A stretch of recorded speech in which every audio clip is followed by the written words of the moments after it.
ಜನ ಮೆಚ್ಚಿದ ನಾಯಕ ಅಂತ ಅನಿಸಿಕೊಳ್ಳುವುದು ಅಷ್ಟು ಸುಲಭವಲ್ಲ.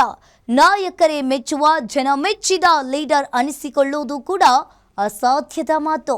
ಅಂತಹ ಅಸಾಧ್ಯದ ಮಾತನ್ನ ಸಾಧ್ಯವಾಗಿಸಿದ್ದೇ ಬಿಎಸ್ವೈ. ತುಂಬಾ ಸೆಲೆಕ್ಟಿವ್ ಆಗಿರೋ ಕರಾವಳಿ ಜನರೇ ಮೆಚ್ಚುವಂತೆ ಆಡಳಿತ ನಡೆಸಿದ್ದು ಅಂದ್ರೆ ಅದು ಬಿಎಸ್ ಯಡಿಯೂರಪ್ಪ ಮಾತ್ರ.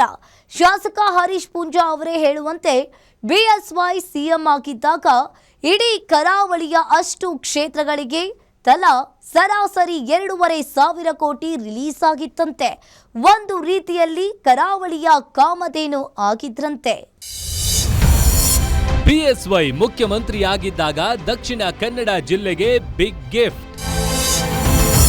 ಕರಾವಳಿಯ ಪ್ರತಿ ಕ್ಷೇತ್ರಕ್ಕೂ ಸರಾಸರಿ 2,500 ಕೋಟಿ. ಕರಾವಳಿ ಕಂಡರೆ ಬಿಎಸ್ವೈಗೆ ಎಲ್ಲಿಲ್ಲದ ಪ್ರೀತಿ, ಗೌರವ, ಆತ್ಮೀಯತೆ. ಇವತ್ತು ಕರಾವಳಿ ಕರ್ನಾಟಕದಲ್ಲಿ ಯಡಿಯೂರಪ್ಪನವರ ಬಗ್ಗೆ ಬಹಳ ಅತೀವವಾಗಿರ್ತಕ್ಕಂಥ ಪ್ರೀತಿಯನ್ನು ನಮ್ಮ ಜಿಲ್ಲೆಯಲ್ಲಿ ಅಷ್ಟು ಸುಲಭವಾಗಿ ಯಾವ ನಾಯಕರನ್ನು ಅಷ್ಟು ಸುಲಭವಾಗಿ ಒಪ್ಪಿಕೊಳ್ಳುವಂಥ ಜಯಮಾನದವ ನಮ್ಮ ಜಿಲ್ಲೆಯವರಲ್ಲ.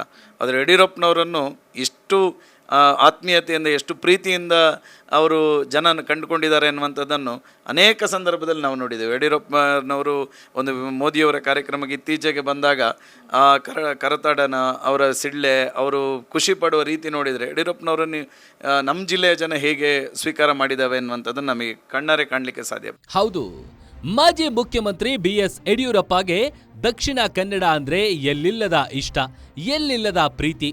ಅನುದಾನ, ಅಭಿವೃದ್ಧಿ ಕೆಲಸ, ಜನರ ಕಷ್ಟಗಳಿಗೆ ಸ್ಪಂದಿಸುವ ವಿಷಯದಲ್ಲಿ ಇವರದ್ದೇ ಮುಂದಾಳತ್ವ. ಕರಾವಳಿಗೆ ಒಂದು ರೀತಿಯ ಕಾಮಧೇನು. ಜಿಲ್ಲೆಯ ಬಿಜೆಪಿ ನಾಯಕರು, ಕಾರ್ಯಕರ್ತರಿಗೆ ಇವರೇ ಮಾಸ್ ಲೀಡರ್. ಶಾಸಕ ಹರೀಶ್ ಪೂಂಜಾ ಅವರು ಹೇಳಿದಂತೆ ಕರಾವಳಿ ಜನ ಒಬ್ಬ ನಾಯಕನನ್ನ ಒಪ್ಪಿಕೊಳ್ಳೋದು ಅಷ್ಟು ಸುಲಭವಲ್ಲ. ಇಲ್ಲಿನ ಜನ ತುಂಬಾ ಸೆಲೆಕ್ಟಿವ್. ಅಂಥದ್ರಲ್ಲಿ ಮಾಜಿ ಮುಖ್ಯಮಂತ್ರಿ ಬಿಎಸ್ ಯಡಿಯೂರಪ್ಪ ಇಡೀ ಜಿಲ್ಲೆಯ ಜನರ ಮನ ಗೆದ್ದಿರೋದು ಅಂದ್ರೆ ಅದು ಸಾಧನೆಯೇ ಸರಿ. ಇವತ್ತಿಗೂ ಕೂಡ ಯಡಿಯೂರಪ್ಪ ಬಂದ್ರೆ ಕರತಾಡನ, ಸಿಳ್ಳೆಯ ಸುರಿಮಳೆ ಬೀಳುತ್ತೆ. ಅದಕ್ಕೆ ಕಾರಣ ಯಡಿಯೂರಪ್ಪ ಮಾಡಿರೋ ಅಭಿವೃದ್ಧಿ ಕೆಲಸ.